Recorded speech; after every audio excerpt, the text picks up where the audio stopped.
बिस्मिल्लाहिर्रहमानिर्रहीम। अस्सलाम वालेकुम। जमाल अहमद जैदी आपके साथ हूं फेसबुक और यूट्यूब पर आप मुझे देख रहे हैं। मामला कोई भी हो, तज़किरा इमरान खान का लाजमी करना है। वजह क्या है? मोहब्बत है या फिर बुग़्ज़ इमरान है?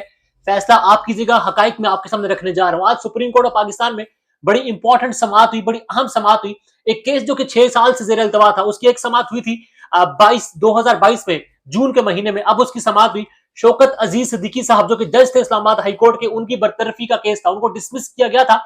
इस मामले को मैं आपको क्विक बता देता हूं। मामला यह था कि एक तकरीर में उन्होंने तकरीर की थी एक इवेंट में, सिद्दीकी साहब ने। उसके बाद मिसकंडक्ट का इल्जाम लगाया गया और देखते ही देखते सुप्रीम जुडिशियल काउंसिल में कार्रवाई हुई और सदर पाकिस्तान के नोटिफिकेशन से इनको बरतरफ कर देगा। फिर अपील पर ये गए और मामला टेकअप नहीं किया गया। आज इसकी समाअत हुई सुप्रीम कोर्ट ऑफ पाकिस्तान में। इल्जाम लगाया गया जी, जो मुझे डायरेक्टली कहा गया था लोगों की तरफ से, जज साहब ने कहा जी आप नाम लें। इन्होंने नाम लिए। फिर पहले सेशन में जो कि इस केस का पहला हिस्सा था, कोशिश की गई, फरमाइशी इजहार किया गया, ख्वाहिश का इजहार किया गया कि किसी तरह कड़ी से कड़ी मिलती है तो कड़ी से कड़ी मिलाकर आप वहां लेकर जाएं, फिर वहां से कड़ी मिलाकर वहां लेकर जाएं। और फिर करते करते करते चाह वो ये रहे थे, बजाहिर ये लग रहा था, तमाम कोर्ट रिपोर्टर इस बात पर मुत्तफिक हैं कि इमरान खान की तरफ इस बात का इशारा था। मगर फिर क्या हुआ? फिर यह हुआ कि दूसरे सेशन में जब बात आई कि मुझे हो सकता है कि जिनका मैं नाम ले रहा हूं, रिटायर्ड फैज हमीद साहब का, क्या पता उनको उनके बॉस ने कहा हो, यानी कि उस वक्त के आर्मी चीफ रिटायर्ड बाजवा साहब का कहा हो। वहां पर यह बात हुई, कड़ी से कड़ी तो नहीं मिल सकती, हम एज्यूम नहीं कर सकते, हमें क्या पता, वो कह दें जी हमें नहीं कहे तो फिर हम नोटिस नहीं कर सकते। ये मामला हुआ सुप्रीम कोर्ट ऑफ पाकिस्तान में।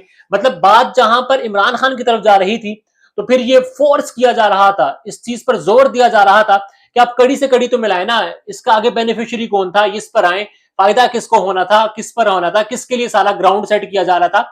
अल्टीमेटली इमरान खान का नाम। मगर सिद्दीकी साहब ने और उनके वकील ने इमरान खान का नाम नहीं लिया और इस्टेब्लिशमेंट से नहीं हटे। और फिर ये हुआ आखिर में, फैज हमीद साहब को, इस्लामाबाद हाई कोर्ट के साबिक चीफ जस्टिस को और दीगर 2 लोगों को नोटिस जारी कर दिया गया और समाज जो है वो मुलतवी कर दी गई।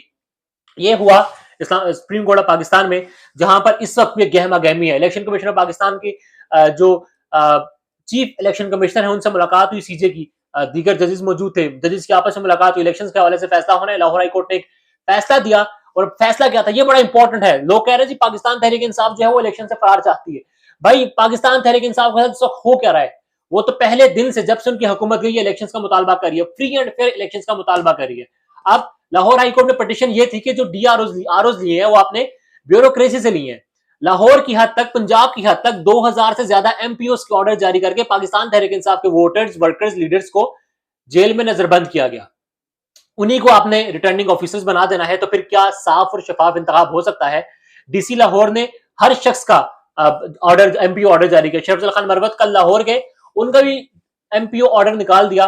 और अब वो जब डिस्ट्रिक्ट रिटर्निंग ऑफिसर होंगे तो क्या ये साफ और शफाफ इंतखाब करवा सकती हैं? ये दरख्वास्त ही टोटल, जिस पर मुअत्तल किया ये जो डीआरओ लगाने का फैसला, और एक लार्जर बेंच तश्कील दे दिया गया। और अब हो गया है, सुप्रीम कोर्ट इस मामले को टेकअप करेगा और क्या इजाजत दे दी जाएगी कि वही लोग जो तहरीक इंसाफ के ऊपर जुल्म कर रहे हैं, तहरीक इंसाफ के जो कारकुन हैं उनके लिए एमपीओ ऑर्डर जारी कर रहे हैं, दल से जुलूस रैलीज की इजाजत नहीं दे रहे, कन्वेंशन पर दावा बोला जा रहा है, पुलिस की भारी नफरी तैनात की जाती है इनके रास्तों में, क्या वो आजाद और मुनसिफाना इंतखाबात करवा सकते हैं? क्या उन्हीं लोगों को इंतखाबात की निगरानी के लिए बिठा दिया जाएगा? तो फिर क्या पाकिस्तान तहरीक इंसाफ को एक स्पेस मिल जाएगी, जो कि अभी भी नहीं है, मगर वो फिर भी इंतखाब का मुतालबा कर रहे हैं? तो फिर क्या ये होगा? सुप्रीम कोर्ट क्या फैसला करेगी ये देखना है। लाहौर हाई कोर्ट ने लार्जर बेंच भी तश्कील दिया है इस मामले पर। 18 को वो भी समाप्त होनी है, मगर अगर सुप्रीम कोर्ट ऑफ पाकिस्तान ये कह दे कि भाई आप आगे समाप्त ना करें, हम इसको देखेंगे, तो फिर लाहौर हाईकोर्ट आगे समाप्त नहीं कर सकते। पेशावर में भी आज यही बात हुई। कहा गया, जज साहब के ये रिमार्क्स थे कि वो इंतजामिया जो एमपीओ के ऑर्डर जारी कर रही है, क्या वो साफ और आजाद इंतखाब करवाएगी? इस सारे मामले में वक्त के काजी को आंखें खोलनी पड़ेंगी।